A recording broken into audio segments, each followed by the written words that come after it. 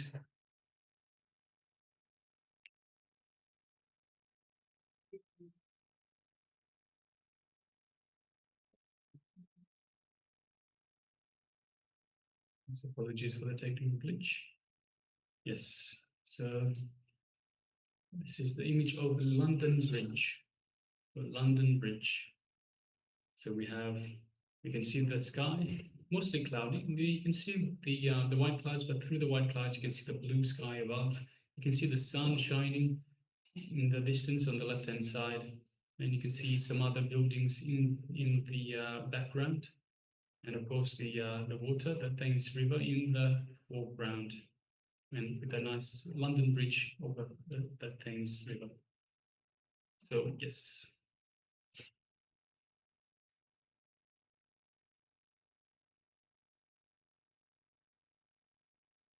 So Klaus I was saying, I saw meadow, bees, and the sun. So we definitely have the sun.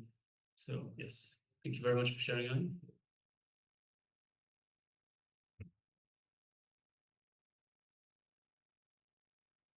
All right, so with this, we'll be moving on to the next session.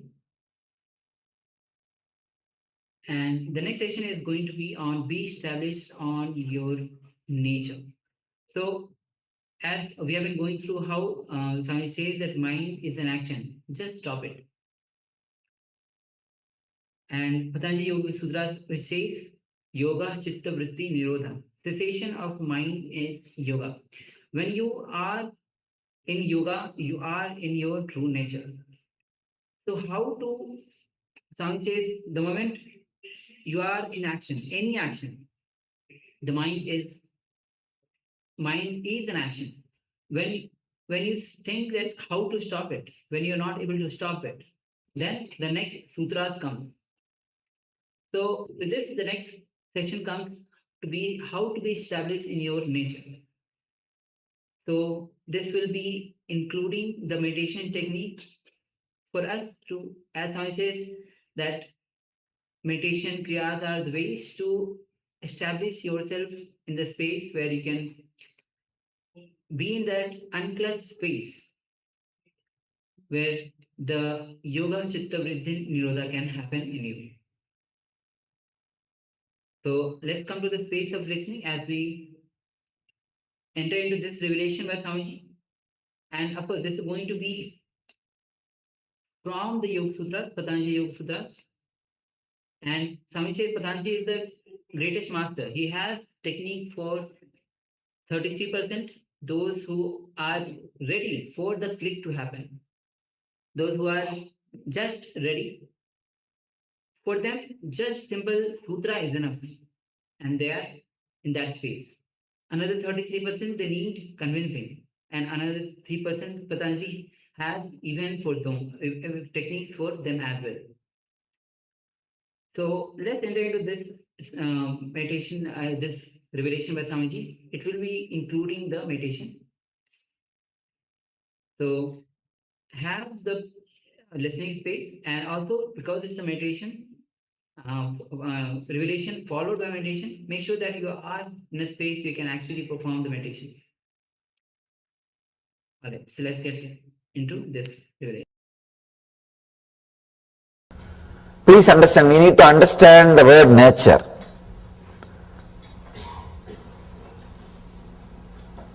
It's an important understanding. Usually, what we call as nature is the state which is confused, deluded, depressed. We start calling this as our nature. But Patanjali says Swarupe. Nature means complete, settled, pure consciousness. It doesn't say our deluded state as nature. Usually, when we talk or think or anyway, anytime, when we use the word our nature, we start using the meaning of our nature, what we call or what we think as our nature. That is a big problem. What idea we have about normalcy is our nature, but that is not the true nature. Here, Patanjali says nature means in the state where there is no thoughts. When the chitta vritti nirodha, when chitta vritti nirodha happens, that is what is our state.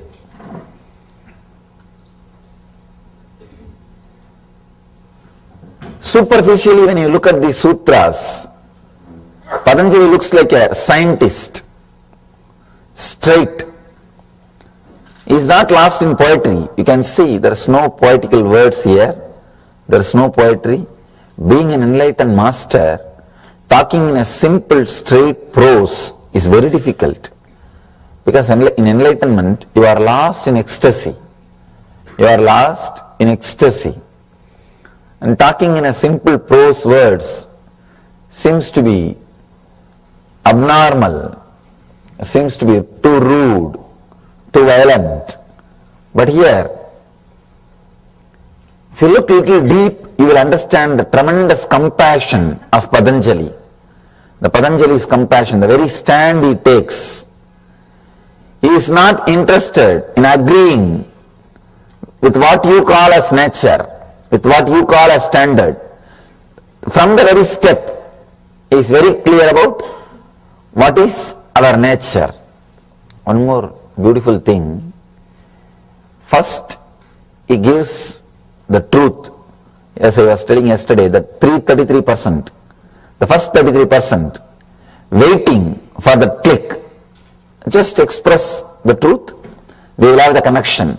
The second 33% needs little conviction, little convincing, little one or two techniques. The third 33, very difficult to handle. He is slowly touching one by one through these first three sutras. He is trying to give the click, straight click to the first 33% who are waiting for the truth, who are just waiting for the click to happen. He is giving them chance. So in these three sutras, the whole thing he completes. Whatever he is going to tell, the essence of everything he completes in these three sutras. All you need to understand is understanding this one thing. Mind is not a thing, it is your action. Just like you can stop walking, standing, sitting, you can stop the mind because it is an action. This one understanding is enough. Nothing else is needed. You are a yogi now. You are a yogi. When you don't understand, when you think, no, it is not that easy, I think the Swami doesn't know much. He is trying to pacify us, he is trying to cover up his ignorance by telling something, yoga cannot be that simple, then why did he have such a big book in front of him? And why people study so many years, so many hours, they bend this way, that way, stand upside head, topsy-turvy, and all kinds of things people do. But he is straight away telling in one word, mind is not a thing, it is a action, just stop, you are a yogi. So when you have all these questions, any one of these questions, now you are second 33%.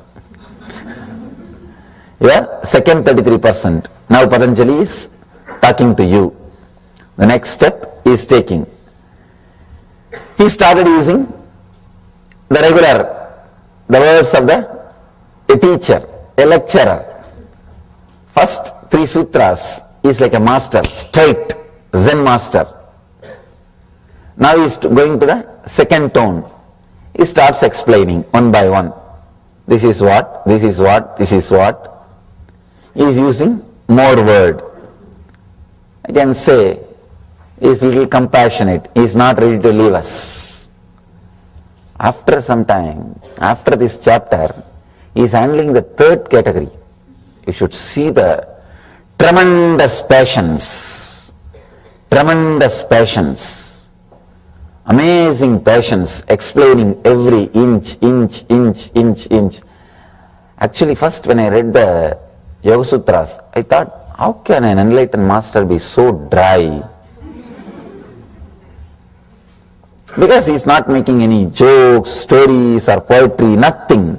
Straight away he is talking like an angry husband. And not a single extra word, nothing, straight, he is saying tuck, tuck, tuck, tuck, tuck. Now I understand, first he is trying to deal with the people who are waiting for the click, who have experienced that now, ata yoganusasanam, who are ready, who are in this moment to receive yoga, who are ready for yoga, who are ready to explode. So he is trying to handle them, they are waiting. He can't delay the process. He can't make them wait more and more.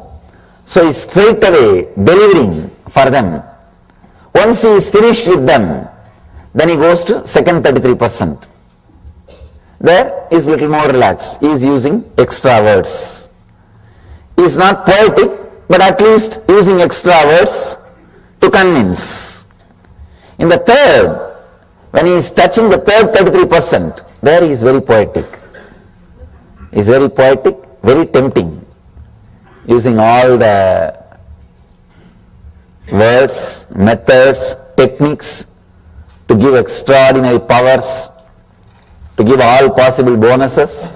He has big sailboats. Save 60%.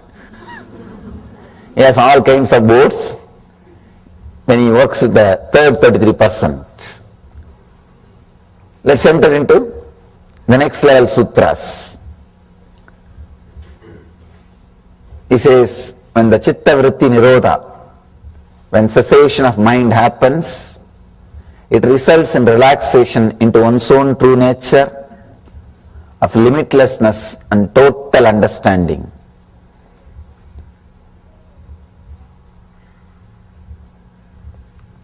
The other day, I had opportunity to sit with a great research scholar who is doing research in the ancient civilization which existed in India. I can say that is the Indian civilization is the oldest living civilization. It is oldest and still living. His researchers, his name is D.K. Hari, I was shocked to see the way in which the intelligence is expressed in the Indian civilization, not just with enlightenment science. The aircrafts, the houses, in the architecture, in the field of building dams, bridges, is proving very clearly the Ganga river is man-made. Something like few thousands of years ago, man-made river was built and man-made bridges on the ocean was built. The amazing understanding, clarity, experience expressed, something like 42 varieties of aircrafts have been built, all thousands of years before, something like 8,000 to 9,000 years before. I was shocked. I thought, how could they have so much of clarity, understanding and intelligence? In the meditation field, they did a big research and developed the science of enlightenment. This I can understand. But how could they do so much in the outer world? When I myself dive deep into the yoga, into this consciousness, I understood when there is no thought, when you are in your nature, you have limitless energy and true understanding about everything. That is what here Patanjali says. Limitlessness and total understanding.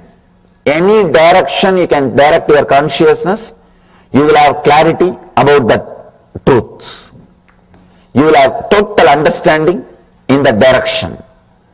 Like things will be waiting to reveal itself to you. Things will be waiting to reveal its mysteries to you. All you need, just look in. You will see, it reveals all its mysteries to you. You are able to connect with it and receive all the informations, secrets, mysteries. It's just like downloading. It's just like downloading.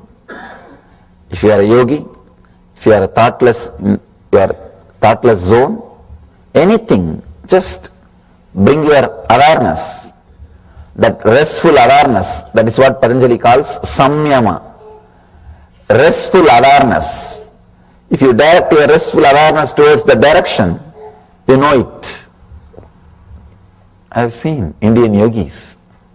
I had the fortune of living at the feet of many Indian yogis.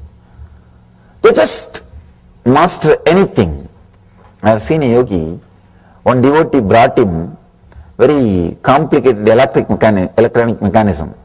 I think it's a MP3 player. Neither he knows English, nor he has handled these electronic equipments. If he knows English, he can say, he would have read the button play, here fast forward and all those things. He knows nothing. But I could see very clearly, the moment he picked up the machine, picked up the item, he started handling it perfectly as if he is living with it. I asked him, what is this? How can this be, sir? How can this be, Swami? He said, I may not know this machine, but I know how the whole system works, how the whole thing is getting operated, how the whole thing functions. It's very difficult for us to understand. It's very difficult for us to understand. I have seen yogis playing with the power of the mind, with the power of energy. See, they can just create sound wave and do what they want. One yogi, Raghupati yogi, who taught me yoga, anything you want to do, he will just only create a sound wave. I have seen that result happening. For example, if you want to throw a stone on a tree, you will just create an exact sound. And that sound wave will be so powerful, it will reach the tree and the fruit will fall. He will take, if you want to break a stone, he will take that stone in the hand and create a sound wave as if it is hit by a hammer. That sound wave will be so strong, the stone will be into pieces. Sometime he will create a sound wave like a dog. All 40-50 dogs in that area, some 2-3 kilometers, will come running towards him. These yogis, they master different powers. They live in a different zone. They express different kinds of energy. So here, when you are in that restful awareness, then happens total understanding and limitlessness. Swarupe Vastanam. Let's enter into today's sutra. Vriddhi sarubhyam itaratraha. Let me give you the translation. Till that state is reached, there is clutching an identification with thought patterns. Till you reach that state of yoga. See, now he's talking to the second 33% who say, no, yoga is not that easy. You will talk all these things and go away after 2 days. We know how difficult it is. I am practicing 20 years, I am practicing 10 years, I am practicing 35 years. Understand, if your practice is an income source for your teacher, how do you expect you to grow further? If your body is an income source for a doctor, how do you think you can get healed? Same way, you need to understand the deeper truths. Till that state is reached, when you say, no, it is not that easy, then Patanjali also says, all right, it is not that easy. When Patanjali says, it is easy, if you stand up, yes, it is, then you are done. The click has happened, you don't need anything further. Leave the truth. That's all. If you add that click, now all these things are just entertainment. Oh, this Swami is there, after all let me know about this, nothing wrong. If you are reading this further as an entertainment, it's perfectly alright. But if you are reading this further with bondage, unable to connect, unable to have the first click, alright, at least join the second group. At least join the second group. He says, till that state is reached, there is clutching, an identification with thought patterns. I can see a big sigh in Patanjali's face. I can see very clearly what he would have felt when he uttered this fourth sutra, when he is entering into the fourth sutra. All right, these guys are not understanding, let me talk to them in their language. That is what he means when he says, till that state is reached. Actually, there is no such thing as state and all. It is simple, straight clarity. When you are not interested in coming with the master, when he is holding your hand and taking you, if you are not interested, no, that and all is not for me, it is for you. When you create all kinds of reasons and when you throw tantrum, then Patanjali says, all right, I'll wait for you. He says, all right, I'll wait for you. That is what he means when he uses the word, till that state is reached, there is clutching an identification with thought patterns. You again and again come back to your old thought patterns. Sometimes when I see people are clutched to thought patterns, I feel so bad. Unnecessary suffering for no reason. See, all the ideas you carry from the young age, if you have suppressed something, you have to release. If you are abused, you have to heal that wound. All these things are nonsensical ideas, please understand. There is nothing like suffering. There is nothing like healing. There is no such thing as wounds. When I say this, people say, no. Then I tell, all right, it is there. What to do? Somewhere either you have to come to my level or I have to come to your level. Please understand, there is no such thing as abusive childhood. Everybody bothers about that. No, I have such a difficult mind because I had an abusive childhood. I had a very bad teenage. I had a single parent. I had this, I had that. If you had no problem, you try to build. Even if you did not have any problem, you say, I did not have any problem. How can this be? So create some problem. Creating problem out of idea that I did not have any problem. I have seen, any mental disorder, psychiatric disease, just create symptom and advertise, you will find patients. Not true, because the moment you see the symptoms, you verify, I think I have those symptoms. Did I not? Did I not? No, I had. You verify with those symptoms. And those symptoms are also written in a very technical way. You might have had irritation at least 3 times a week for last 6 months. Who is sitting and noting a diary? So if you had once or twice, you remember, yes. I remember I had outburst more than 3 times in last 6 months. So you come up with an idea. The moment you start believing, you had one symptom, then you start connecting with all other symptoms. Yes, I had this symptom also. I had that symptom also. The third symptom, I may not have had it, I think I am yet to have. I am going to have that. And you have created a disorder. That's all. And that's all is happening. So please understand, I am not condescending. I am not arrogant. When I say there is no such thing as wound, there is no such thing as healing needed, nothing is required. Please understand, I am stating simple truth straight away. Simple truth straight away.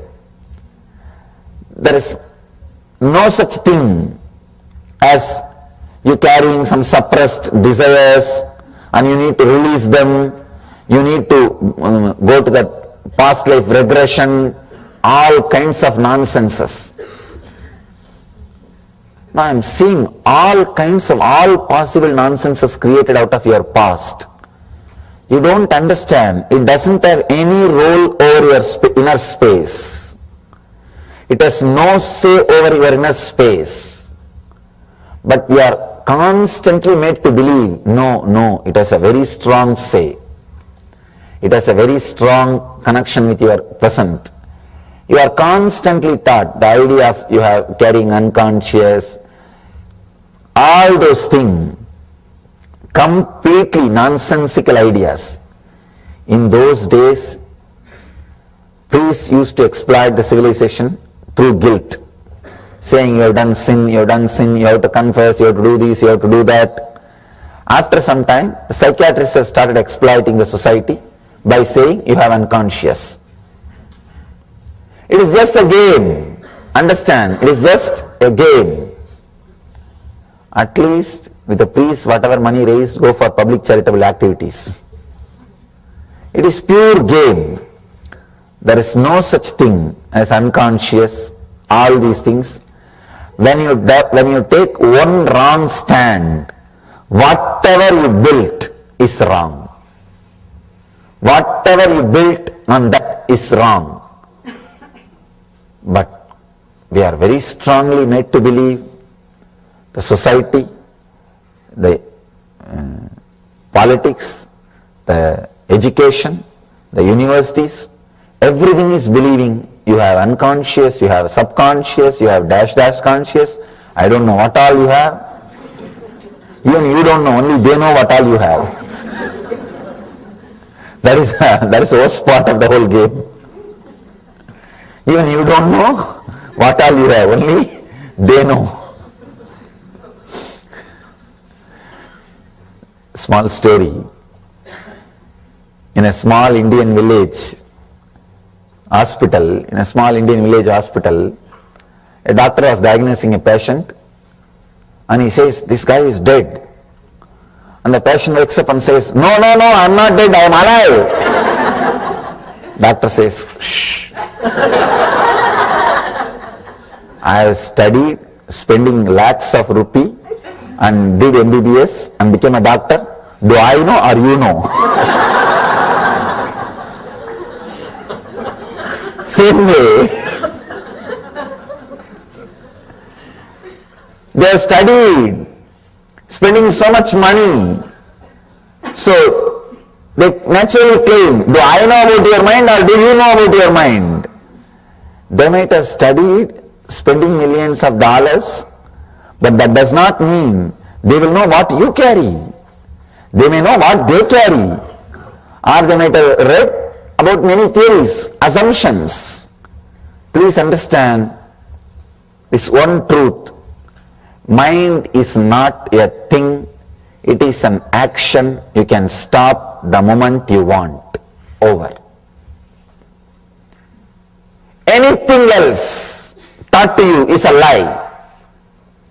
Anything else, when I say anything else, I mean anything else. Any idea taught to you, no, you carry this much of engraved memories, that much of engraved memories, this karma, this sin, this past wound, that past wound. People ask me, Swamiji, how can I heal my past life wounds? I tell them, oh God, now I don't know how to help these people. If you talk at least this life wounds, I can somehow manage and tell you, no, it got healed, I have already healed you, and I can tell all these things. And these guys are now started talking about past life wounds. I have to go into past life regression, 10, 12 lives, and release those karmas, release those wounds. Oh God. Now the madness has gone to the extreme. Nothing can be done. Now what to do? If I talk in my own language, then the disconnection happens. I can't help them. Then I have to come down. That's what Patanjali is doing. First he says, your mind is an action, subtle action which you are doing. If you want, you can stop, just relax. Actually he wants to complete with this and get up and go. He says, Yoga Sutras are over, let's go. You also enjoy, let me also have vacation. But these guys are not able to relate. The second 33 is sitting, looking like this. The third 33 is making fun. See, I told you guys, don't go there. He doesn't know anything. The moment I saw his photograph looking so young, I know he doesn't know much. And you are going there and sitting in front of him, wasting your time.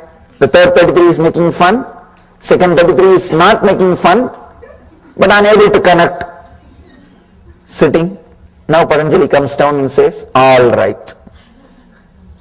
Anyhow, at least let the connection not be disconnected. Let the connection not be disturbed. See, that is the ultimate thing a man can have. Feeling connected to a living master. Anything can be sacrificed for that. But for no reason, that should be sacrificed. Anything can be sacrificed to have that feeling connection with the master. But for no reason, that feeling connection should be sacrificed. I've seen, I always tell people, actually, I'm an uncompromising master. I don't compromise. Any decision I take or any stand I take, I don't compromise. There is only one spot where you can bend me. That is, when you send me a feel that if I stand on my own stand, the feeling connection may last. Then I slowly bend, all right, it's okay. I bend. Otherwise, nothing else can bend me. Nothing, people who live around me, they know. Nothing can bend me. For nothing I bend or compromise or alter my decision. Only when I see that poor guy may lose the feeling connection, then I bend. If you want to bend the masters, this is the only thing you can bend. You can't use anything else. This is the only point where you can blackmail them. If you send a feel, if you are standing like that, I think I am going to lose the connection with you. I am not going to feel connected anymore. Then they come down, all right, what to do? So Patanjali is here bending, all right, what to do? Till that state is reached, he makes a statement. I can say, he is compromised. He is compromised. Because there is no such thing as till that state is reached. The word till that state is reached is a lie. It's a pure lie. There is no such thing. You are in that state now. Please understand, you are in that state now. Nothing else is required. The moment he says till that state is reached, he is talking to the second 33. He is talking to the second 33. Now the second 33 feels very comfortable. Yes. Yesterday I was telling you a story. One guy was going on a donkey with a goat. 3 thieves came. One said, I will steal the goat. Other said, I will steal the donkey. Third one said, I will steal the very clothes he is wearing. Patanjali is the third level thief. He will steal the very things which you think you have. He will go to the core and leave you in nirvana. Means the ultimate freedom. It's not an ordinary teacher. See, the thief who is stealing the goat is teaching you renunciation, just taking away your property. The thief who is taking your donkey is just taking away your prestige, power, position. He is taking away your ego, the ahankar, the outside ego. The thief who can steal your clothes, only he is taking away your mamakar, very root of your ego. Patanjali is that kind of a teacher. He is the third kind of thief who can take away your very clothes, who can take away anything, any ignorance you have. But now he is slowly compromising. He says, all right, when you are not ready to come to that level, let me talk to you from your level. He says, till that state is reached, I can say,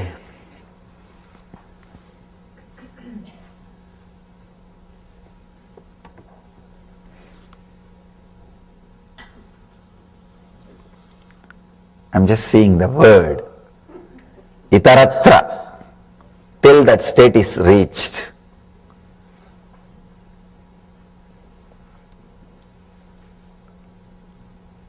If he has not uttered this word, till that state is reached, he would have been a pure master, but would have never known to the world. Because the second 33 and third 33, only they consist of the whole world. The first 33 will be in silence. They will have the click. For them to have click, even the first statement is not required. They are waiting. Just seeing the master is enough. Something will happen inside them. They know they are in yoga. They know the yoga has happened. But he has to talk to people. So he is talking to the second 33 and third 33%. Till that state is reached, there is clutching and identification with thought patterns. He is agreeing to you. In the first 3 statements, he is straightaway telling the truth. In the 4th sutra, he says, all right, as you say, till that state is reached, there is clutching to the thoughts, identifications and thought patterns.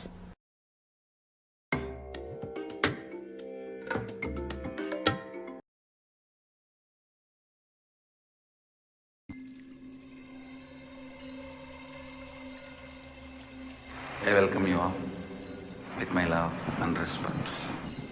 Let you all open all your 3 eyes.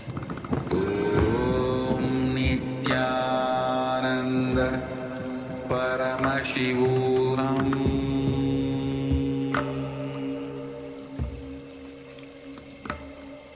Om Nithyananda Paramashivoham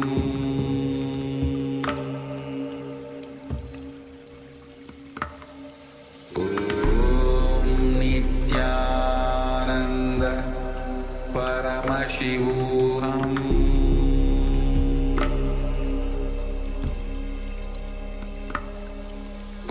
Om Nithyananda Paramashivoham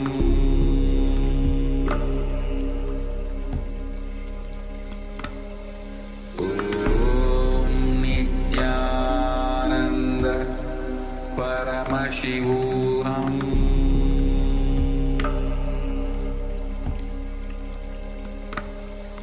Om Nithyananda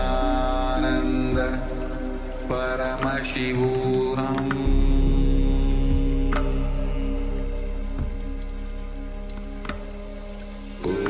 Om Nithyananda Paramashivoham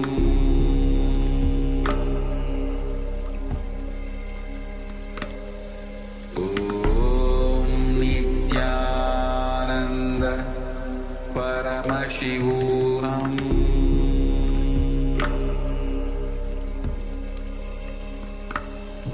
Om Nithyananda Paramashivoham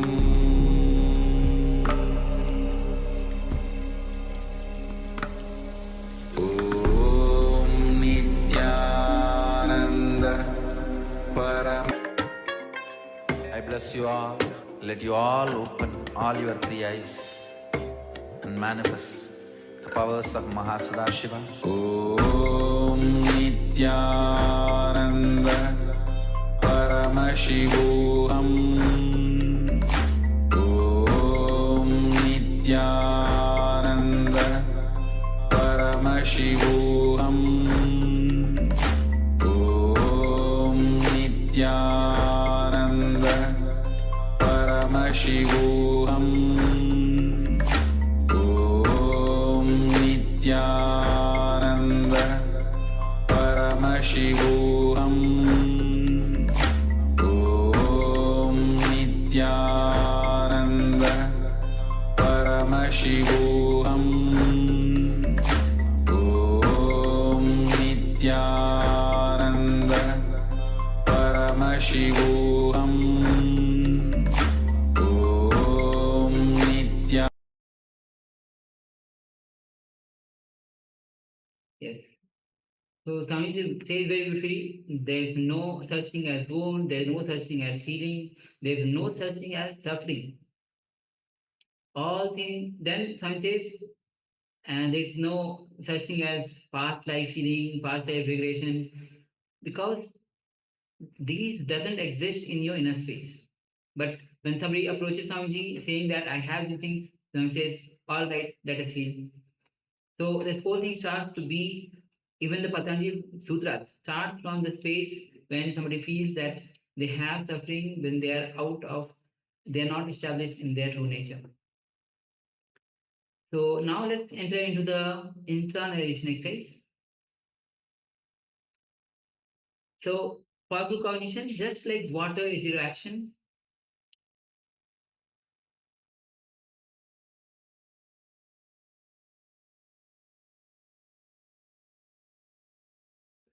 Yes. So just like walking or talking is your action, mind is also an action. When you can stop walking or talking, then why not thinking? It is your action. Decide this moment. It is my action. Let me stop. That's all. Mind is not a thing, it is an action. Without having what you call as mind and living your life is what the Supreme Pontiff of Hinduism calls the living enlightenment. So let's take a moment and reflect in this powerful cognition that mind is not a thing, mind is an action. Without having what you call as mind and living your life is the living enlightenment.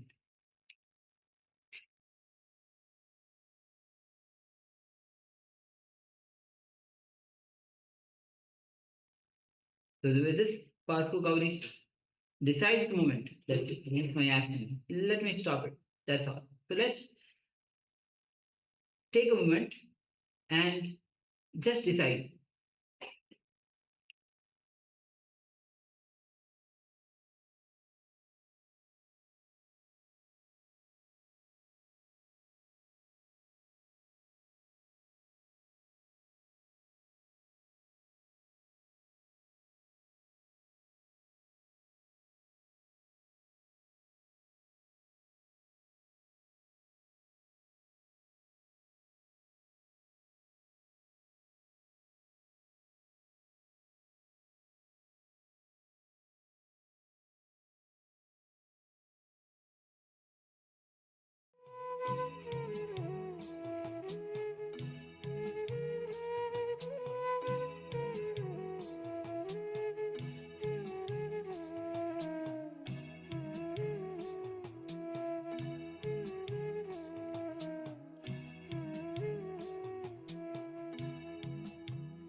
Yes, Nita and all of you.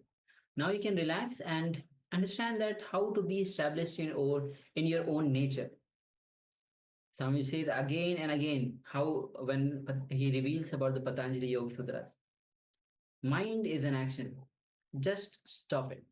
That's it.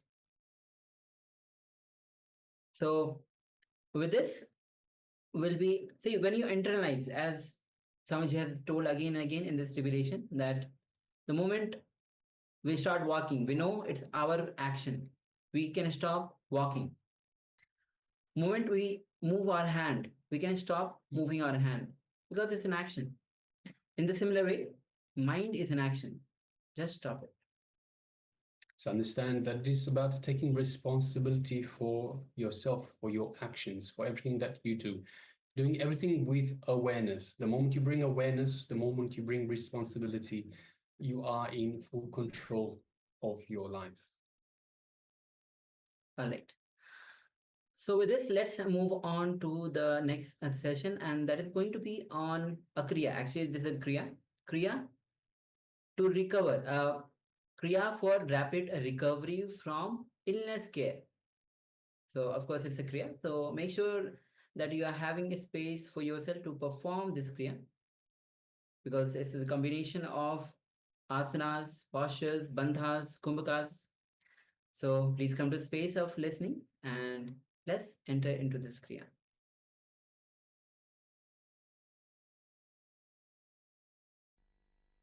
Nitya Kriya for rapid recovery from any illness, like a tiredness, other sickness, fever, any illness. Anjani asana, first step. Then Shitali Kumbhaka. Shitali Kumbhaka.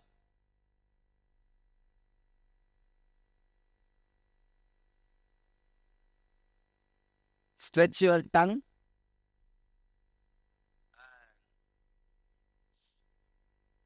Roll sides of the tongue like a tube.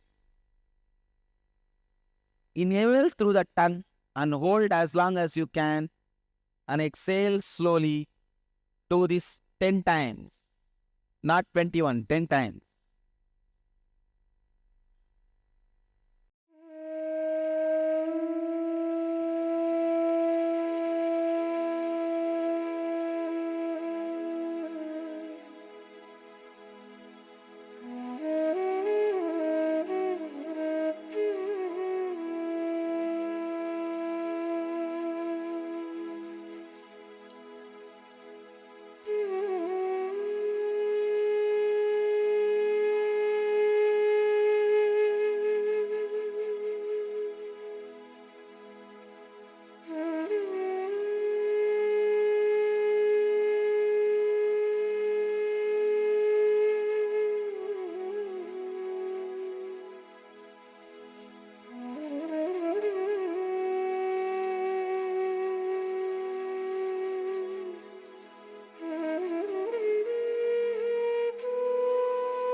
the Shitkari pranayama. Shitkari means press the lower and upper teeth, keep your mouth open with a hissing sound, inhale and hold as long as you can, then slowly exhale as slowly as you can. Do this 7 minutes continuously.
Shitali and Sitkari in Anjani asana, morning, noon and evening, you will recover from any illness quickly. Like fever, cough, cold, headache, regular illnesses.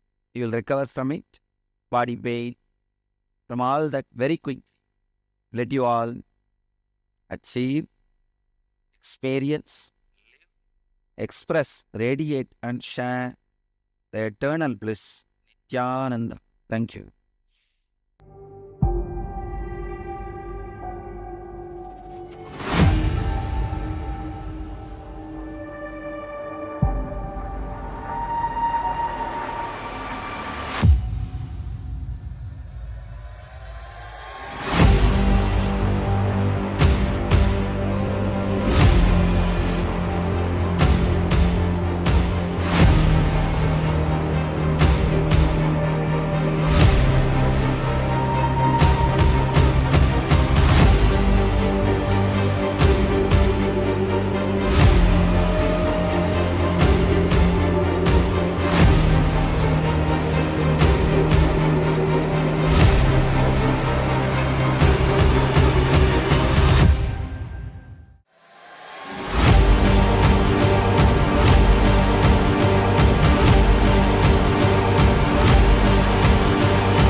Yes, Nitya and all of you.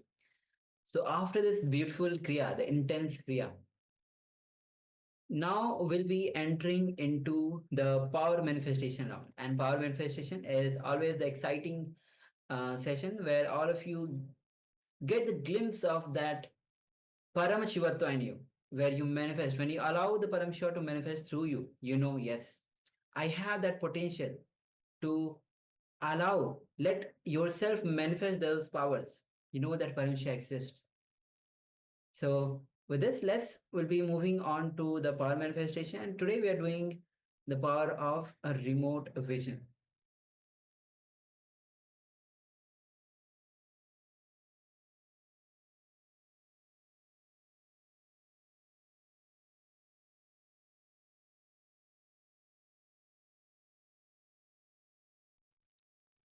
All right, so let us all sit comfortably with the head, neck, and spine in a straight line. Let us relax and just take a moment and unclutch. So yesterday we've gone through all different types of unclutching, the 9 different types of unclutching. We have gone through different methods to unclutch, including the fish jumping process. So let us now just unclutch.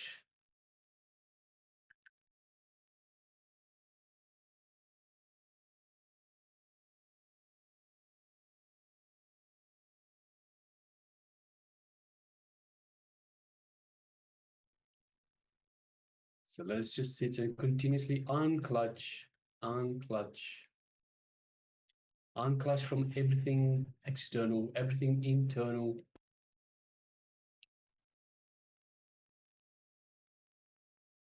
Continuously unclutch, just like a mantra.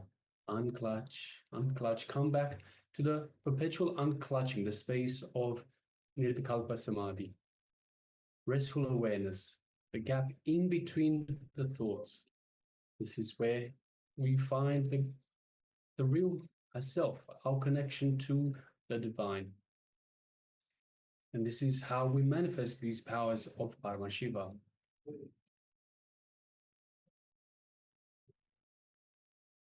So now let us move our awareness to our inner space, which is just below the heart center, the Ananda Gandha region, just below the heart center. And let us visualize Swamiji in our inner space, in our Ananda Gandha. Visualize your favorite murti, your favorite image of Swamiji, the one you feel most connected to. Visualize that in your inner space. Take a moment and kindle this feeling connection to Swamiji. Feel it getting stronger.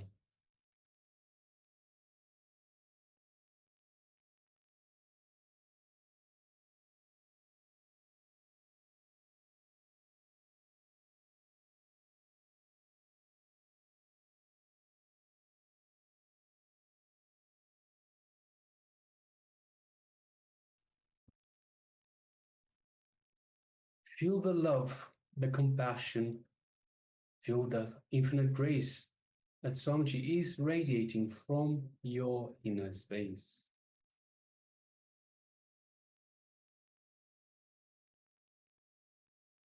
Feel the space of oneness with Swamiji, the Supreme Pontiff of Hinduism, the living avatar, an incarnation of Paramashiva, the Supreme Superconsciousness.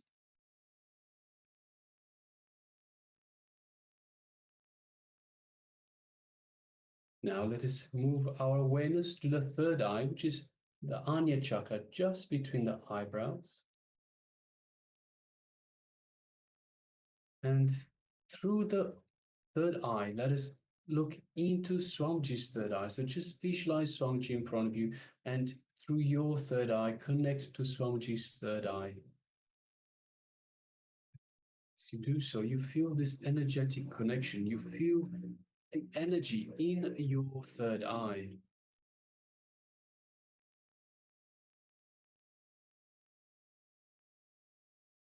Just take a moment and feel that energy in your third eye, in your Anya chakra. Continue to unclutch. Remove any distractions.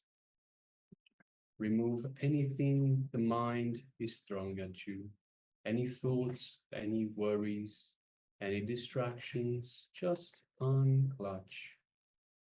Coming back to the space of restful awareness.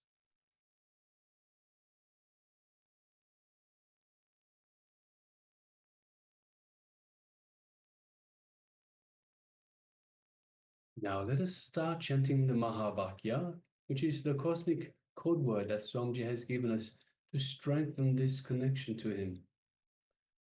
Om Nithyananda Paramashivoham. Om Nithyananda Paramashivoham. Om Nithyananda Paramashivoham. Yes, and continue chanting this Mahavakya. And from the space of oneness with Swamiji, from this space of restful awareness, we will manifest the power of remote vision. The acharyas ourselves will be staring at an image, and you will scan the image that is in front of us through this power of remote vision. Let us now start manifesting this power. Let's begin. Om Nithyananda Paramashivoham.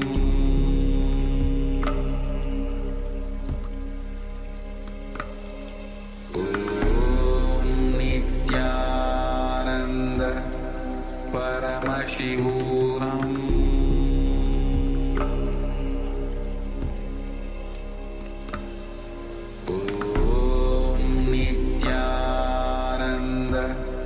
Paramashivoham.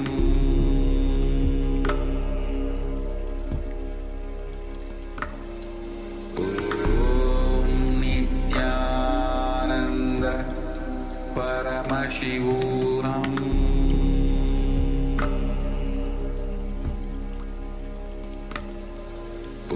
Om Nithyananda Paramashivoham.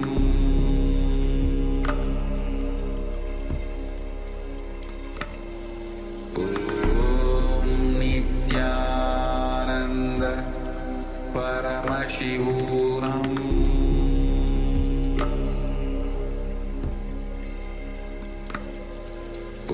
Om Nithyananda Paramashivoham.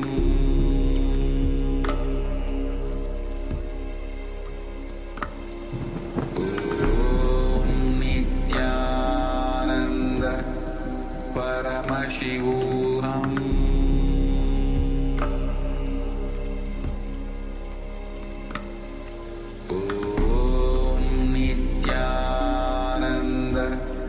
Paramashivoham.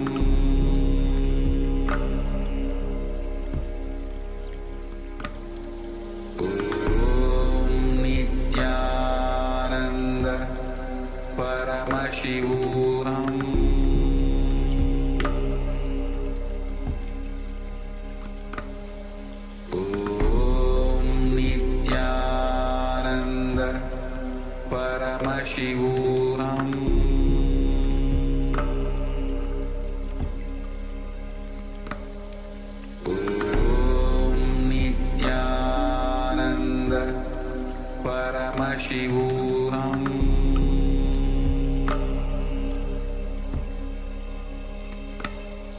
Om Nithyananda Paramashivoham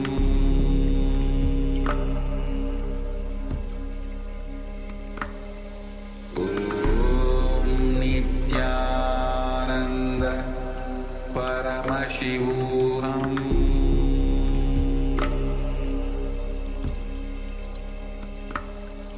Om Nithyananda Paramashivoham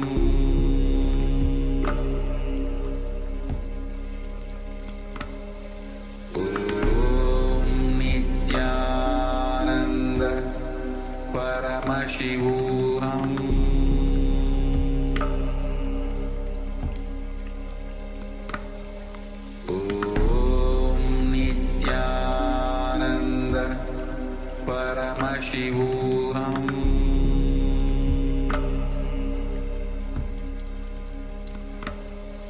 Om Nithyananda Paramashivoham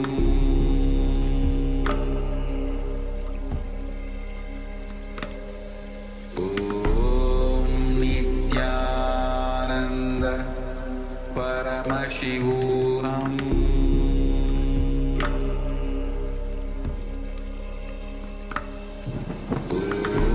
Om Nithyananda Paramashivoham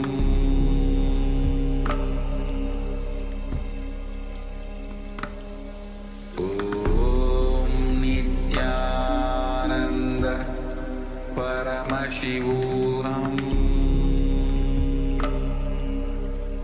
Om Nithyananda Paramashivoham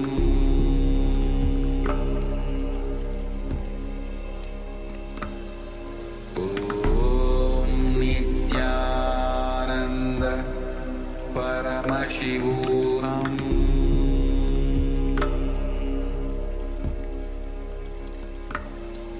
Om Nithyananda Paramashivoham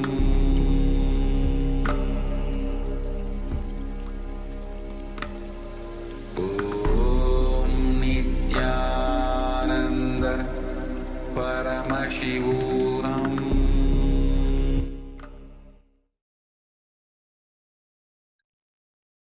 All right, you can relax now. And take a moment and share with us what was revealed to you in your third eye. So what was the image that ourselves, the acharyas, were looking at for this round of power manifestation, the power of remote vision. So reminding for those of you that have joined late, so this was the power manifestation, power of remote vision, where ourselves, the acharyas, were looking at an image and we requested the participants through the remote vision, through the power of remote vision, to give us the details of the image that we were looking at. So requesting everyone, please take a moment and share with us the details that were revealed to you in this round of power manifestation. And again, remember, see, there are various times when you feel you are stuck, you're not able to manifest, and you sometimes give up. Remember, it is Swamiji who is manifesting through you. So make it as a lifestyle. Go on manifesting these powers. When you add integrity, authenticity, responsibility, your power manifestation becomes magical. So again and again, without any miss, just go on manifesting the powers.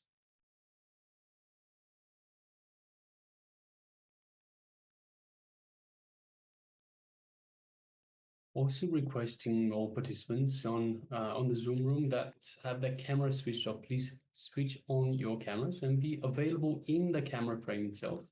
So we have Ma Kelly Wang, we have Ko Xian Lan, we have Chong Hui Li, We have Ma Miri and we have Ma Shu Wei Ping requesting please switch on your cameras and be available in the camera frame itself. Yes, thank you, Ma Miri.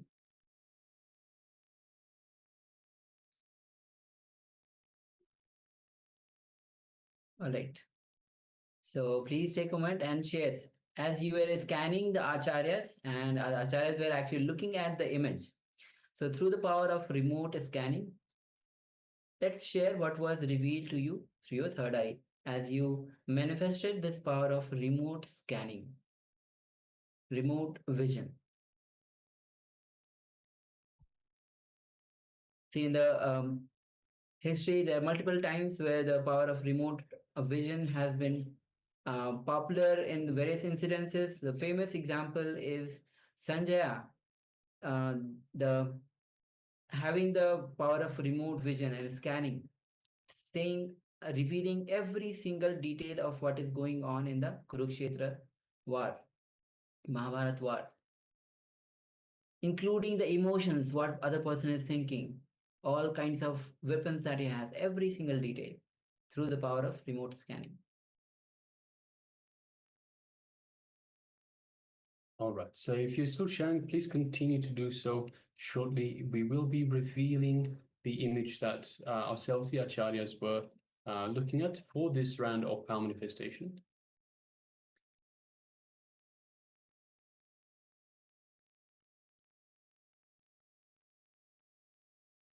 All right. So as you can see, this okay, we have Ma Mehri who has shared mantra, mandala, lotus, Swamiji, and samadhi. Thank you, Ma, for sharing. Yes, thank you, Ma.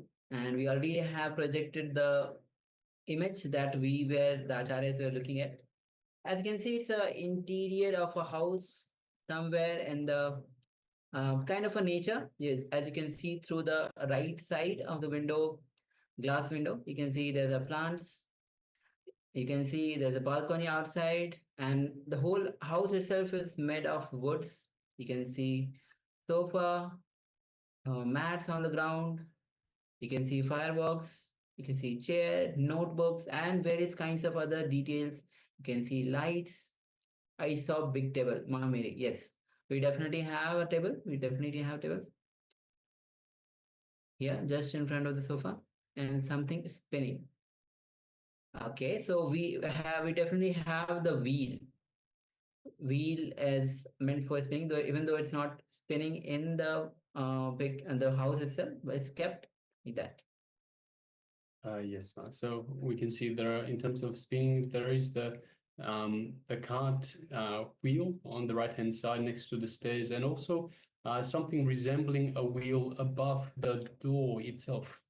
So and we have various different circles. Oh, and there's of course another big cart wheel outside the window as well, on the left hand side of the window, just outside on the balcony. So there are lots of things, and yes, so there's a lot of details, a lot of nature feel. So it is a cabin in the woods, quite a big cabin by the looks of things, and yes, it's quite a nice and peaceful setting in front of the fireplace, perhaps with a cup of cocoa. All right, so thank you very much for everyone for taking part, and congratulations if you saw any of those details. Congratulations for manifesting the power of remote vision. We'll be having some more sessions of this remote vision during the day, during the entire day today. So if you didn't get a chance to take part, that's okay. Don't worry. There'll be more chances for you to take part. All right, so next, let us move on to the next segment for today, which is about right knowledge and wrong knowledge. So Swamiji will be taking us through what is right knowledge, what is wrong knowledge, how to differentiate between the two. What does it mean? So requesting all participants to please just sit comfortably with the head, neck, and spine in a straight line. So we insist on that for two reasons. The Kundalini energy is freely moving up and down, and because it is freely moving up and down, it helps you to focus better on the revelations that Supreme Pontiff of Hinduism is imparting with us. So please sit comfortably with the head, neck, and spine in a straight line, and come to the space of listening. So space of listening, bring your full listening to the Supreme Pontiff of Hinduism as he takes us through this beautiful concept of right knowledge and wrong knowledge.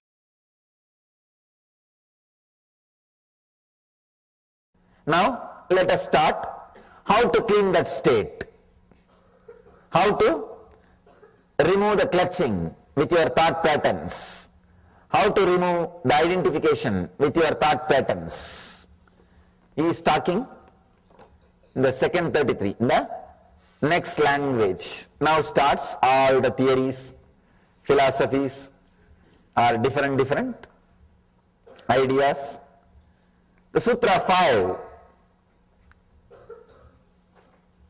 Vriddaya Panchataya Klishtaha. It's a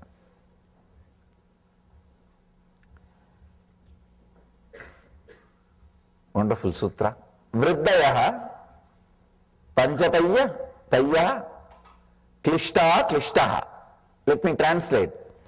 The modifications of the mind are 5. They can be either a source of anguish or of non-anguish. They can be source of suffering or joy. He says, now he's coming to theories. He says, the mental pattern is 5-fold. The modifications of the mind are 5. The 5-fold thought patterns result in the alteration of anguish or of non-anguish, suffering or peace. Is coming down, is expressing a little different theory. He says, mind consists of 5-fold thought patterns. Now he's agreeing to your level.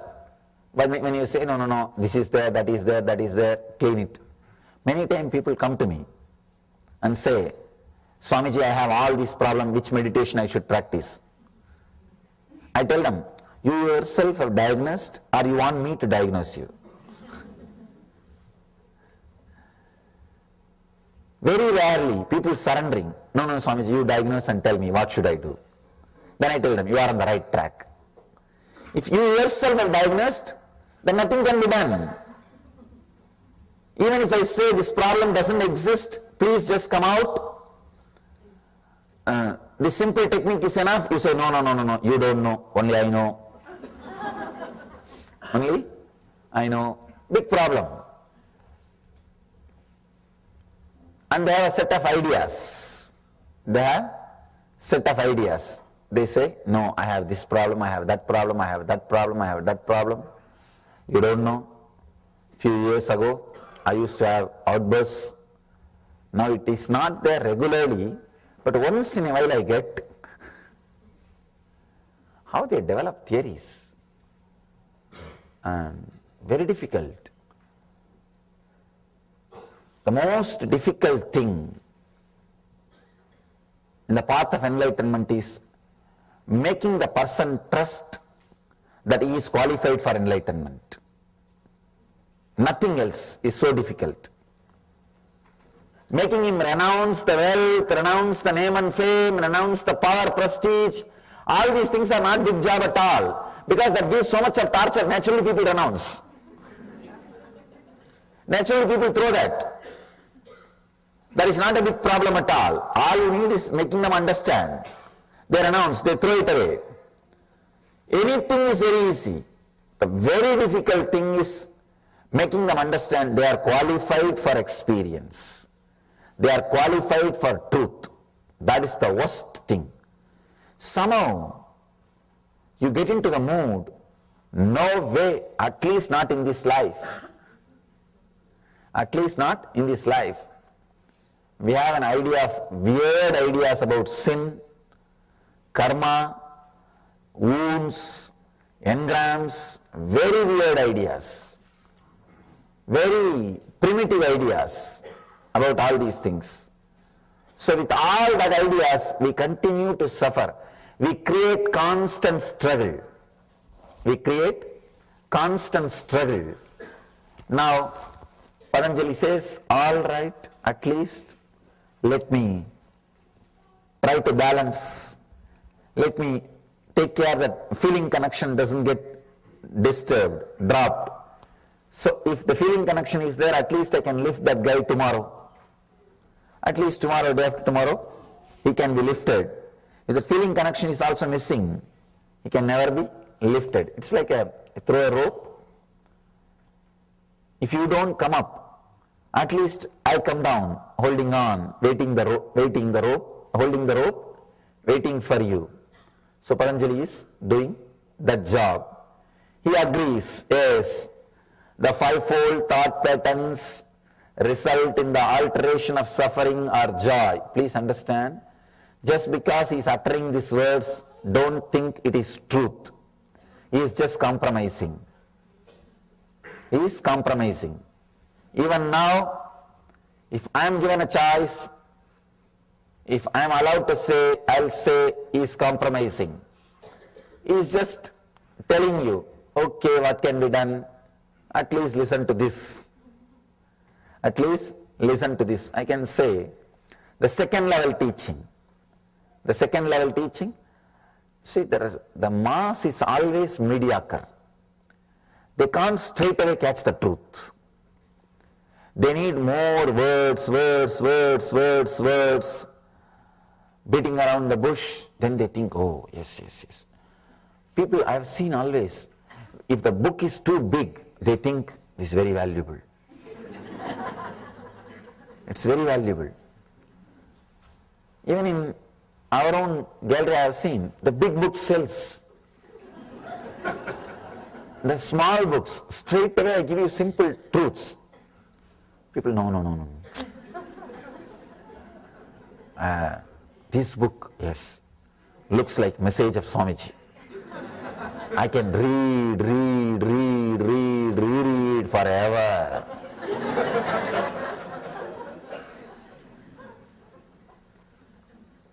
When you have a lot of material, your ego feels satisfied. And you feel you achieved something. You achieved something and you got something worthy for your money. No, really, that's what you feel. That is what here Patanjali is trying to do. The fivefold thought patterns, the modifications of the mind are five. They can be either a source of anguish or of non-anguish. That's a beautiful incident with Bernard Shaw. He wrote a book of 100 pages. Somebody asked him, what happened? Just 100 pages. He says, I don't have time. If I had time, I would have reduced it. I would have written only 40 pages or 30 pages. I don't have time. Please understand the paradox. He says, I don't have time, that is why I wrote 100 pages. If I had time, I would have written only 40 pages. I would have reduced, refined.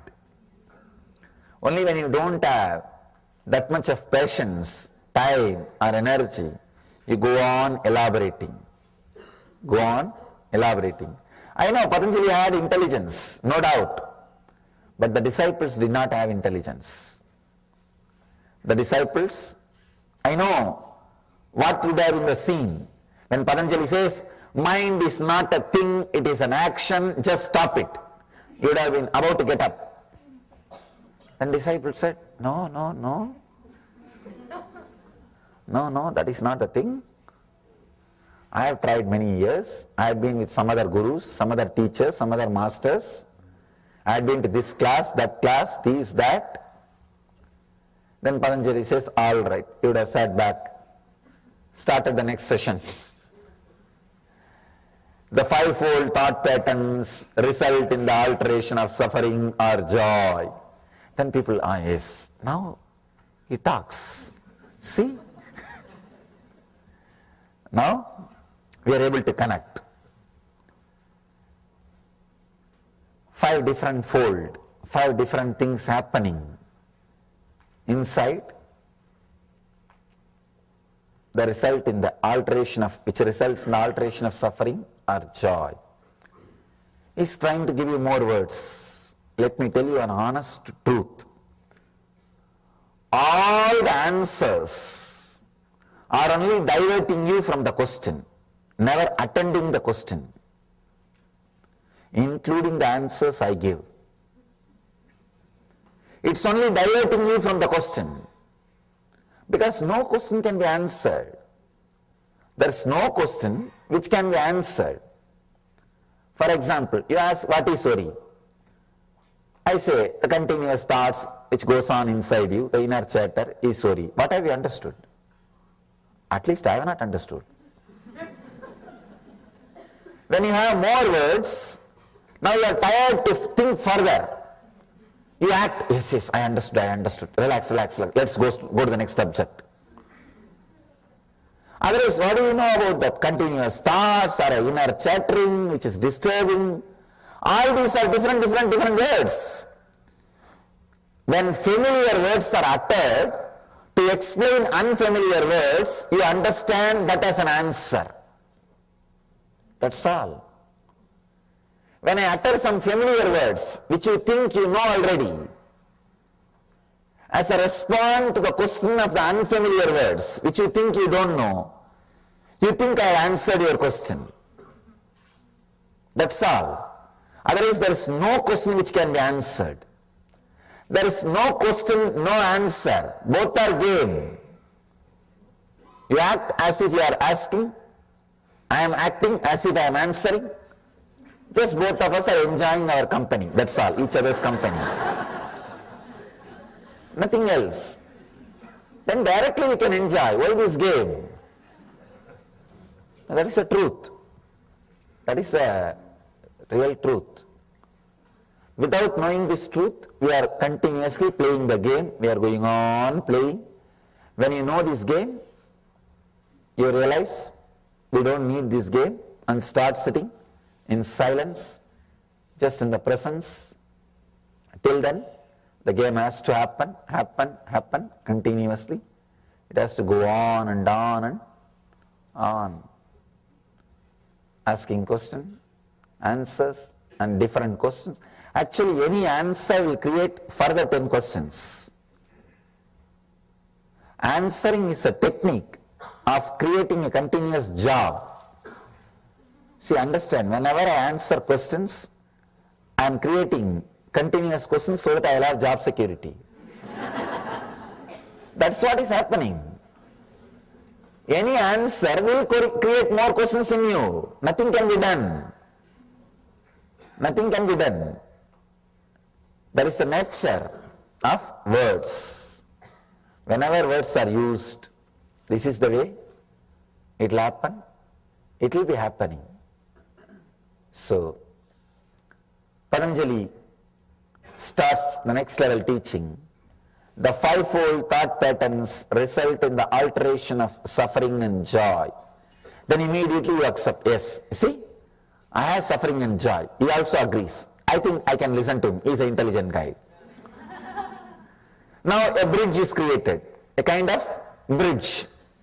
Feeling connection is created. He knows about my suffering. If he straight away tells, mind is not a thing, it is an action, stop it. You think, no, he doesn't know about me. He doesn't know about you. You think he is not sympathizing with you. You are not, see, we don't want best things. We want things with which we can relate, that's all. Please understand, actually in our life, we don't want best things, whether it is a relationship or things or anything. Don't think you have desire for best thing, no. You have desire only to things with which you can relate, that's all. You want to be very comfortable with your mental setup. It is not that you want only best things. If you want only best things, naturally the moment you see the master, you will drop everything and go behind him. One side you have the desire, then you understand, no, let me have the things with which I can relate. I can fight, or I can resist. I can love, I can fight, I can play. Master is too big thing. I know it is the ultimate thing to have in the life, but I cannot play with it. I cannot relate with it. I cannot fight with it. I cannot have it. So when I cannot possess it, why to go behind it? With the truth also, you have the same game. With the first three statements of Patanjali, if you have the connection, you know you are a seeker. I know you are a seeker. You want truth. But when the truth does not happen, when you are resisting, when you are not interested to have that connection, now we want the things with which we can play the game. We can continue to manipulate. We can continue to play with. We can continue to have entertainment. We don't want solution, we want support. Here, Patanjali is trying to give support. It's like diluting the medicine. He says, the young age I have seen, the villages, in Indian villages, the mothers will give neem leaf. They will nicely grind the neem leaf and give it as a ball. When these kids don't want to take that, they will put a sugar coat on it and they will feed. So Patanjali is trying to do that. All right, at least let me put sugar coat on the truth and share with it. Let's see whether people are taking it or not. The fivefold thought patterns result in the alteration of suffering and joy. Is just using different words to give an idea as if what you feel also is true, so that you feel he is sympathizing you, you can connect with him. This master can help you. This master can help you. He can take you beyond. Now, so that you will continue to hold on to him, continue to be connected to him, continue to have that feeling connection. Let's go to the next sutra. Here, the next sutra, sixth sutra, Patanjali is explaining that 5 modifications of the mind: pramana, viparyaya, kalpa, nidra, smrutayaha. The translation is right knowledge, wrong knowledge, imagination, sleep and memory. These are the 5 modifications which may lead to suffering or joy, anguish or non-anguish. Please understand, 5 modifications: right knowledge, wrong knowledge, imagination, sleep and memory. Let us understand one by one. Is a real master. Is a real master. Even in the second level teaching, he is not losing his truth. He might have put the sugar coat, but he is not reducing the strength of the medicine. That is the mastery you need. How much ever you compromise and try to relate with the disciple, the undercurrent, what needs to be transmitted, should continue to happen. Should continue to happen. So here, Patanjali is doing that job very beautifully. He says, right knowledge. First thing he says, which can lead to suffering or joy, first thing is right knowledge. You may think, right knowledge is also a binding. He says, yes, it is binding. Many times, even though it is right knowledge, even then, it's a mind. Even though it's right knowledge, it's a mind. Going beyond right knowledge and wrong knowledge, That is enlightenment. Even the right knowledge is bondage. There is a beautiful story by Ramakrishna. One guy was caught by 3 thieves in the forest. They robbed him completely.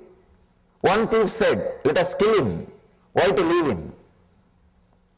The second guy says, "No, no, no, what is the need of killing? Unnecessary. Let us tie him in the tree and go away." Third guy, he waits after other 2 guys leave. The third thief, he comes near and releases him, says, "All right, I'll show you the way. Go to the nearby village and escape." He leads him to the nearest highway, leaves him. Then that guy who got robbed, he asked the thief, "Even though you are a thief, you helped me. Why don't you come to my house and have a cup of tea?" Thief says, "No, after all I am a thief.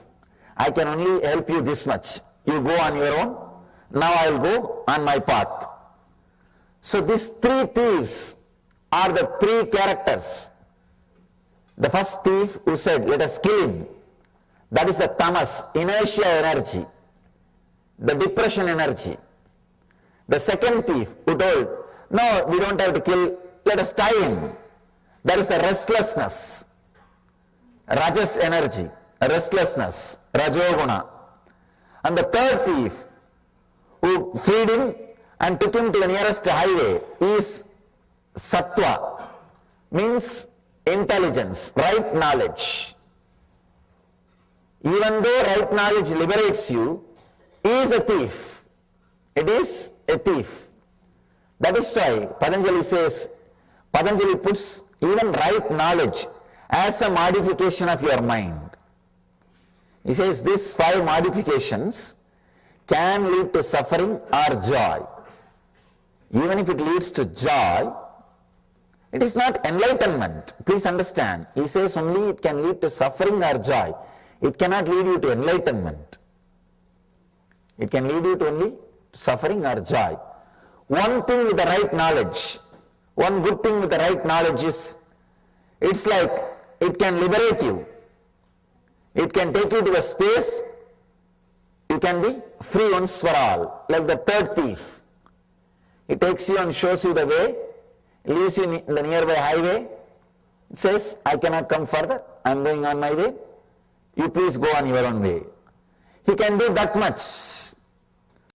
Even without this. This is also compromising. So he says, right knowledge. Second thing is wrong knowledge. Wrong knowledge, all of us know. Whatever we have. Whatever we have. We don't have to say, no. This is not right knowledge. This is not right knowledge. This is not wrong knowledge. I am not saying to classify whatever we have. It's a simple, straight statement. Whatever we have is nothing but wrong knowledge. Whatever name you may give it, it is wrong knowledge. You can say, when you associate yourself with the mood swings of pitta, the liver or function, see, your mood swings will be based on your liver function. That is why early morning when you are out of bed, your mood will be different. In the noon, your mood will be different. In the night, your mood will be different. Means your thought pattern, mood swings are based on your liver functions. Anything which is out of your liver function is wrong knowledge. Please understand, any mood you go through, any knowledge you gain through the mood swings is wrong knowledge. It's like you are drunk. When somebody is drunk, whatever he sees is a wrong knowledge. A small story. One guy is teaching his own son how to drink moderately. He thought, if I don't teach, his friends will teach him. If I teach, at least I can say where to stop. At least he will be in control. So he continues the class. After some time the son asks, "Father, when should I stop taking? When should I stop taking alcohol?" Father says, see at the opposite table, 4 people are there. When you see them as 8 people, you should stop taking. Son says, "Father, no, don't you see there are only 2.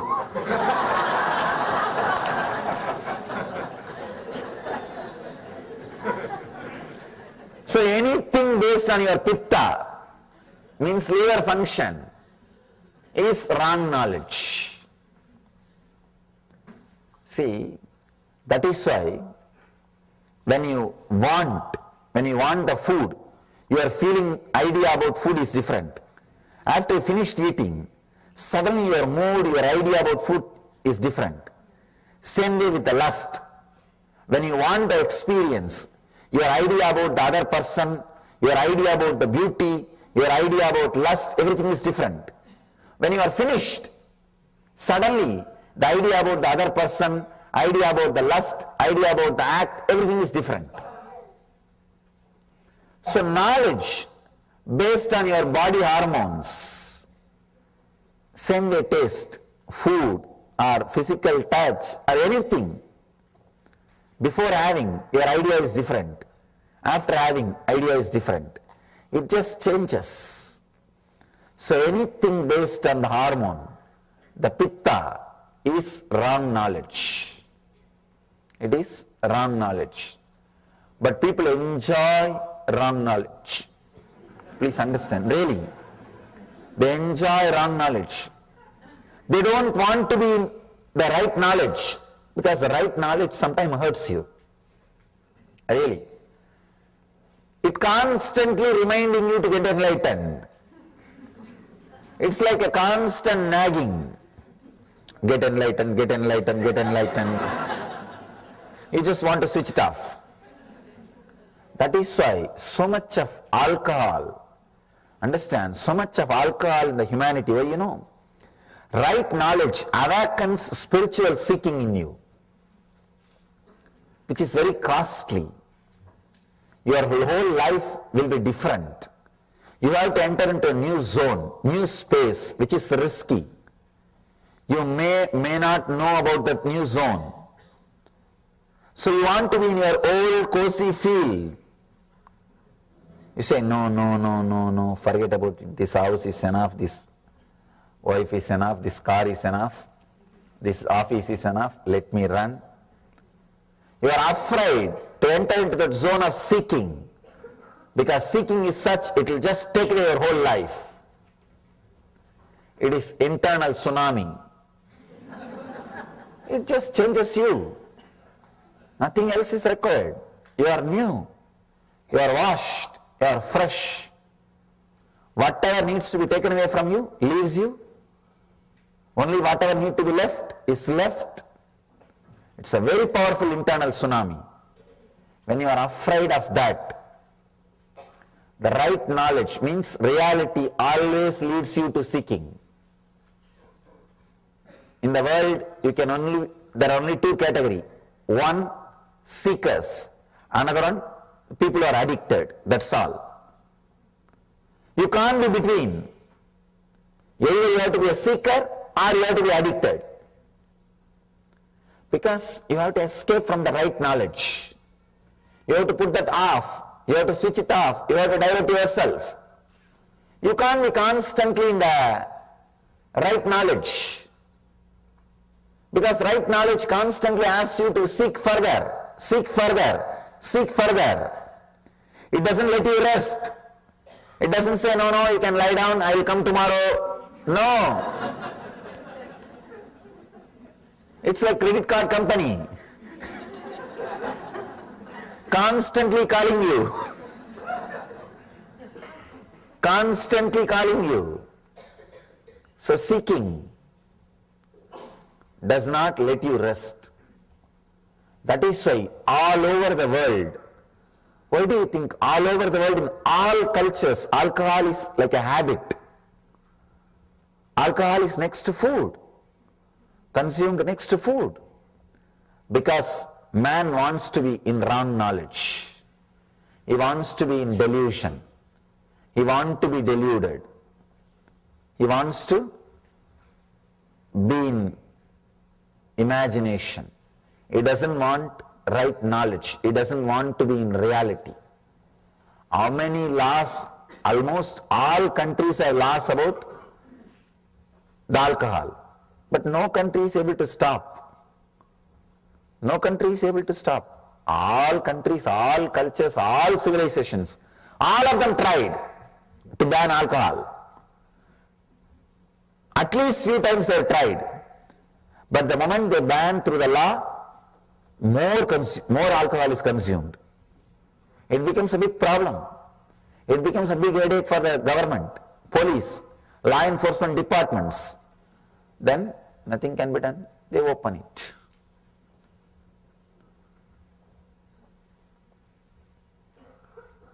There is only one thing which can liberate human beings from alcohol. That is encouraging spiritual seeking. Just like we have so many insurances, we should create one more insurance. If you are doing spiritual seeking and lose something, they are insured.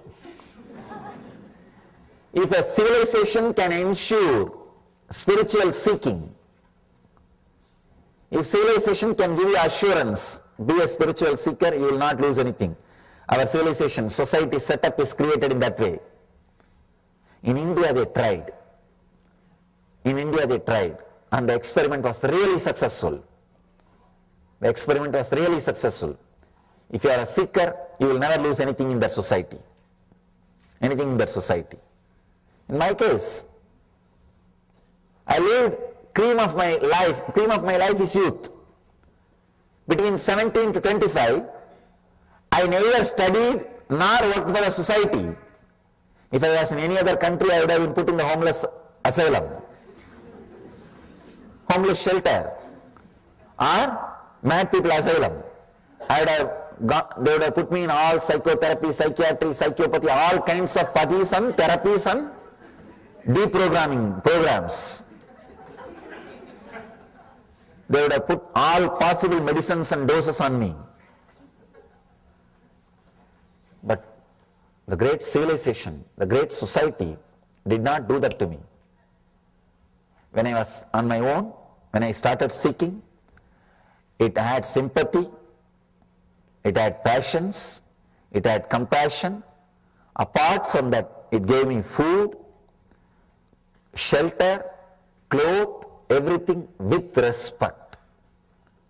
Understand? Not saying you are an unwanted guy, but we have to maintain what to do. No.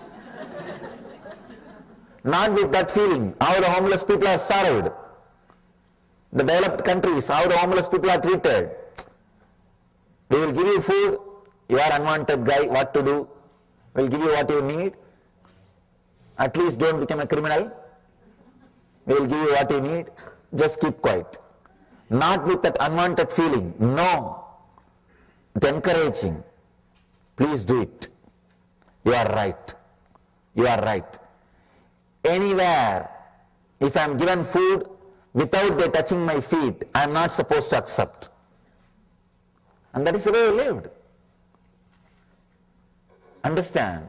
You can't imagine giving food to a homeless guy and touching his feet with respect. Can you imagine? No.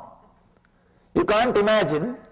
In the developed countries, you will give food and shelter and clothes and whatever needed to a homeless guy and fall at his feet and do namaskar. Offer your respect. Saying you are right, please, you are encouraged, please do what you are doing. No. But the civilization did it.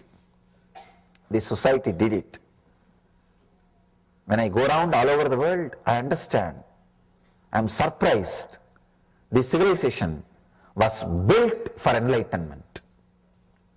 It is built to create enlightened beings. Many times people ask me, why only in India so many enlightened masters are there? Why they are not spread all over the world? They should have been spread. God should have sent here and there. Why they are all completely concentrated in India? Please understand, it is not an accident. It is an incident the civilization itself is prepared, trained, created for enlightened masters. Same way, there are many things missing. They don't have 911, as I told you yesterday. They don't have many things which developed countries have, but they have few things which no other civilization can produce. They have insurance for seekers. The whole society is an insurance for seekers. Whole civilization is insurance for seekers. Billions and billions of rupees are spent in creating infrastructures, basic needs for the seekers who wander all over the country. Billions of dollars is spent by philanthropists. The first philanthropy activity in India is not creating education infrastructure or medical infrastructure. Infrastructure for seekers. That is the first priority. In India, any rich man, see in the developed countries, any rich man, if he is fed up with the money, if he wants to do charity, only when he feds up with the money, he will do charity. When he feds up with the money, and he wants to do charity, the developed countries, he may create an hospital, or he may create a school. But in India, if he is fed up with the money, and if he wants to do charity, first thing will be, he will create a monastery, or a temple. Means infrastructure for seekers. The whole civilization is directed towards enlightenment, towards seeking. So only if you give assurance and respect for seeking, only the civilization which gives assurance and respect for seeking can be liberated from alcohol. If any civilization needs liberation from addiction of alcohol, if it wants to save its citizens from alcohol, the one and only way is encourage seeking. Encourage right knowledge. Lead people towards enlightenment. Lead them towards the conscious growth. Lead them towards superconsciousness. That is the one and only way to liberate from alcohol. Till then, alcohol will continue to rule. The addictions will continue to be there. The drugs, the products which gives the kind of the illusory feeling will continue to exist either directly or indirectly, legally or illegally in the society or undercover. It will continue to exist because man cannot live without right knowledge or wrong knowledge. Right knowledge always leads to seeking. If that is not encouraged, that is not accepted in the society, if that is not the right track which he can take up, if he is not respected, taken care, if he takes up the right knowledge, naturally what he will do?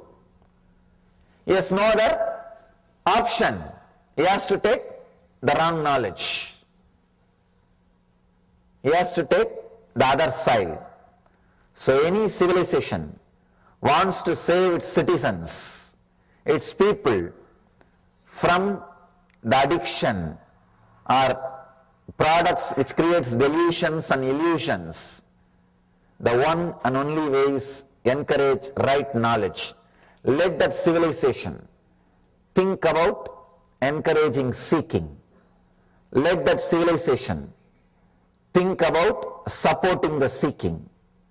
In India I have seen, every 30 miles you will have a place for resting and food if you are a seeker. Because I walked length and breadth of India. Maximum I can walk only 30 miles per day. So I have to rest. I have always found a temple or a monastery where I can rest. I am respected, supported just because I am a seeker. No other qualification. No ID card is required. In India there is no social security number. Please understand. But first of all, there is no security. What about social security number? There is no social security number. There is no way to track. There is no way to find out information about you. Nothing exists. The only social security number is this color dress. That's all. You will be surprised. Even in the train, government trains, the government officials who are supposed to take care that whether TTs, ticket checkers, will not ask for a ticket. If you are wearing this cloth, I am giving you some tips to travel in India.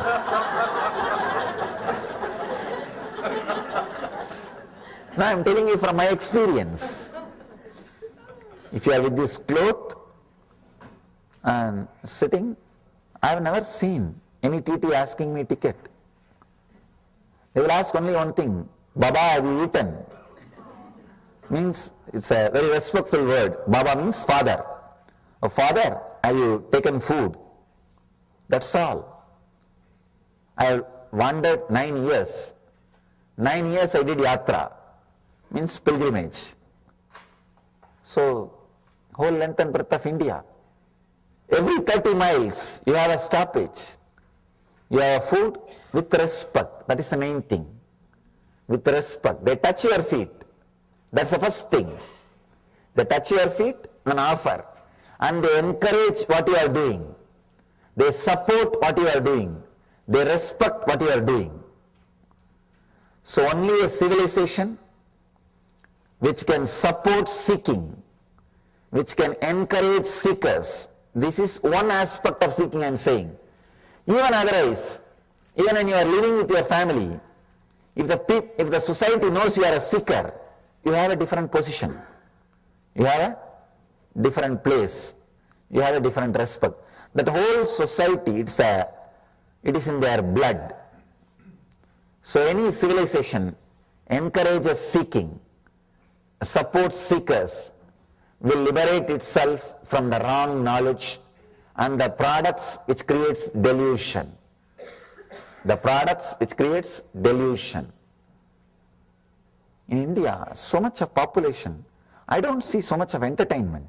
Only recently, last 50 years only, so much of entertainment ideas are gathered. Otherwise, there is no theme park, there was no TV, there was no movie. There was nothing much of entertainment. Even their entertainment is connected to seeking, temple. That is their entertainment. Sometime I have seen, especially in the West, people are surprised that in India people go to temples every day. Because in many countries, they go to church only once in a week. It's a Sunday holiday religion. And that also rarely. Not everybody. When I say people go to the temple regularly, every day, people are surprised. But that becomes their lifestyle. Not so much of entertainment. Even entertainment is this only. Prayer is entertainment. This is game. Everything.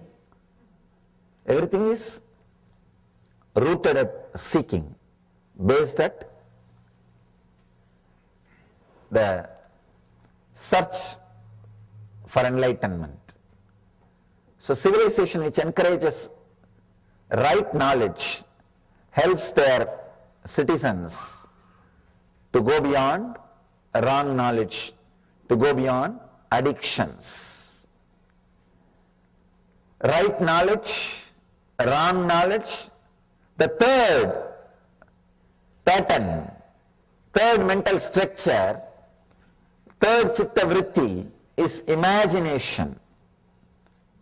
This is another one big problem. This imagination can lead you to right knowledge or wrong knowledge. This can lead you to suffering or joy. If the imagination is used properly, rightly, it can lead you to ecstasy, joy, spiritual ecstasy. It can lead you to ultimate. You will be in the heaven. You can see in your own life how you imagine about yourself plays a major role in your decisions. I've seen sometime when I work with the people, the moment they get an imagination, strong imagination, No, I cannot continue this for whole.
I welcome you all with my love and respect.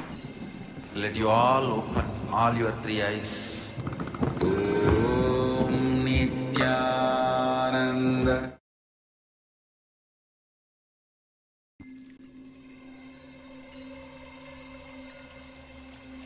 I welcome you all with my love and respect. Let you all open.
Please understand, a simple technique, very powerful technique. Let me describe the technique. The night time before going to sleep, sit on your bed, switch off the light, be in a relaxed way, sit in a relaxed way. You should chant, create H-O-O sound, Hoo, not loudly, internally. Visualize that sound is getting ringing, filling your whole being, and create internally. Maybe little sound will come out. You can't keep completely silent when you chant, but it should fill you. I'm not saying chant as loudly as possible. I'm saying chant as intensely as possible.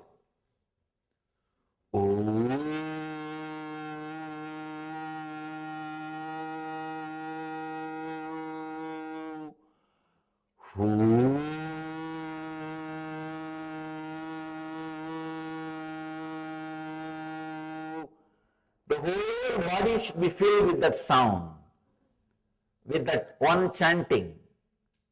I'm not saying loudly, I'm saying intensely. Do this just for 8 to 10 minutes, very intensely, and relax. You will see You will be alive, aware, even during your sleep. When you are out of sleep, you will be fresh. You will be jumping out of your bed. Your walk from your bed to the bathroom will be a dance. It will not be just walk. It will be ecstatic dance. You will be fresh. It's a very powerful technique to move from sleep to samadhi, sleep to superconscious state. It's from Tantra tradition, means the 5,000-year-old spiritual secrets, spiritual techniques, very powerful technique. So, we can practice this technique just for 5 minutes. You can try so that you know how to chant. Close your eyes and internalize. Let it internally be chanted inside. Chant this mantra intensely inside. Close your eyes and chant the Homkara mantra inside.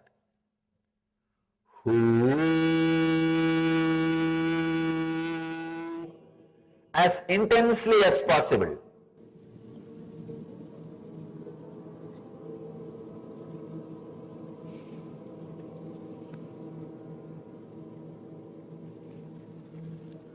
Very intensely.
Stop.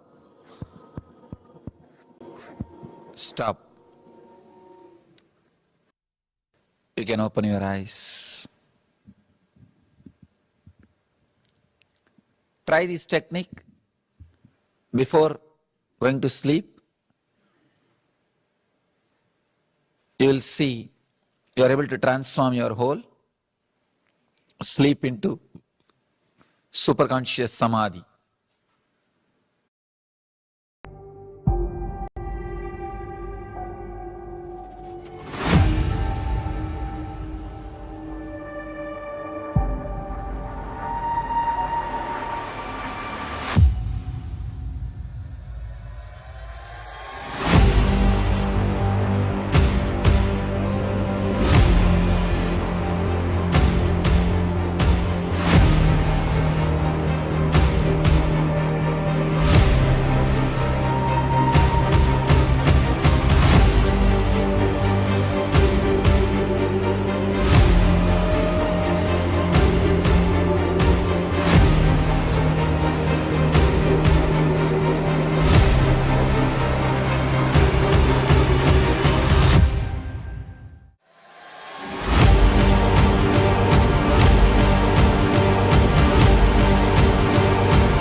I bless you all.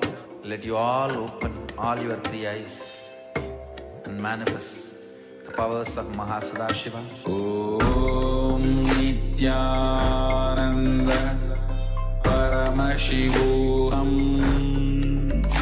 Om Nithyananda Paramashivoham. Om Nithyananda Paramashivoham.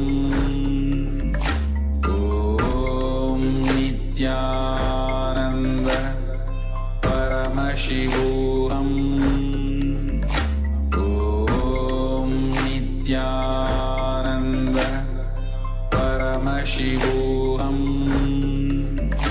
Om Nithyananda Paramashivoham. Om Nithyananda Paramashivoham.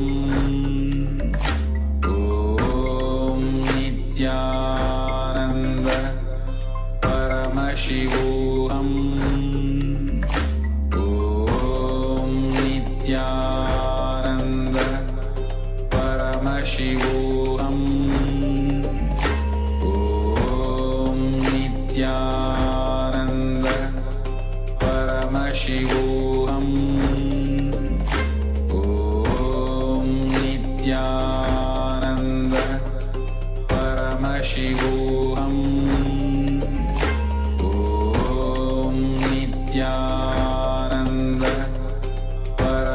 Paramashivoham Om Nithyananda.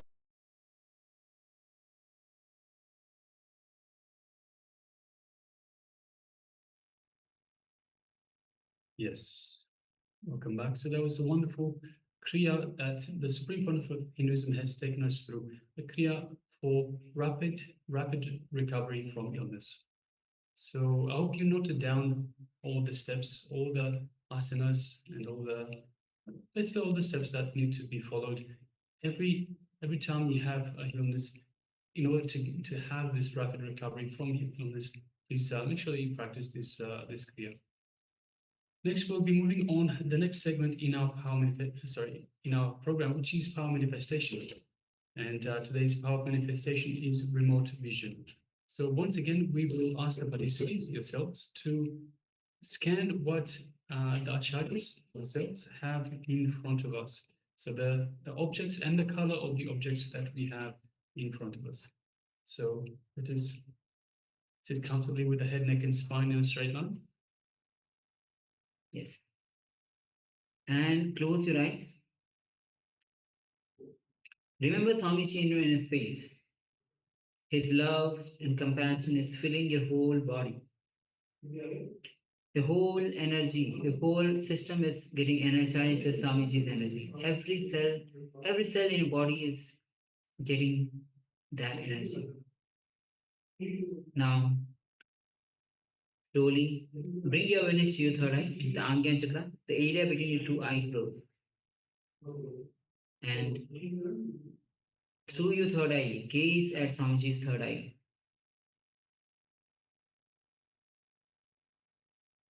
Remove all the self-doubts you have, all the confusions that you have, all delusions that you have. You are Nithyananda Parameshwar. Be in absolute unclutching.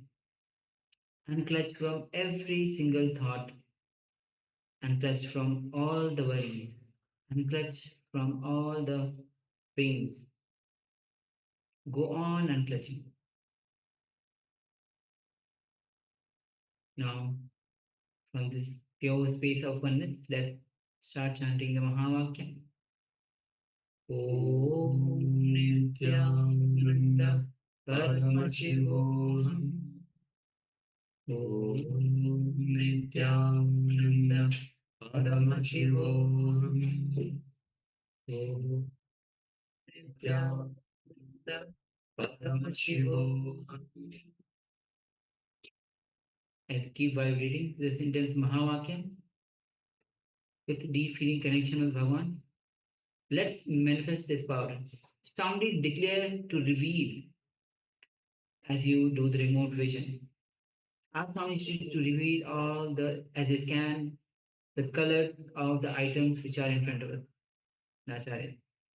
So let's go ahead. Let's manifest this power of remote vision. Om Nithyananda Paramashivoham Om Nithyananda Paramashivoham Om Nithyananda Paramashivoham Om Nithyananda Paramashivoham Om Nithyananda Paramashivoham Om Nithyananda Paramashivoham Om Nithyananda Paramashivoham Om Nithyananda Paramashivoham Om Nithyananda Paramashivoham Om Nithyananda Paramashivoham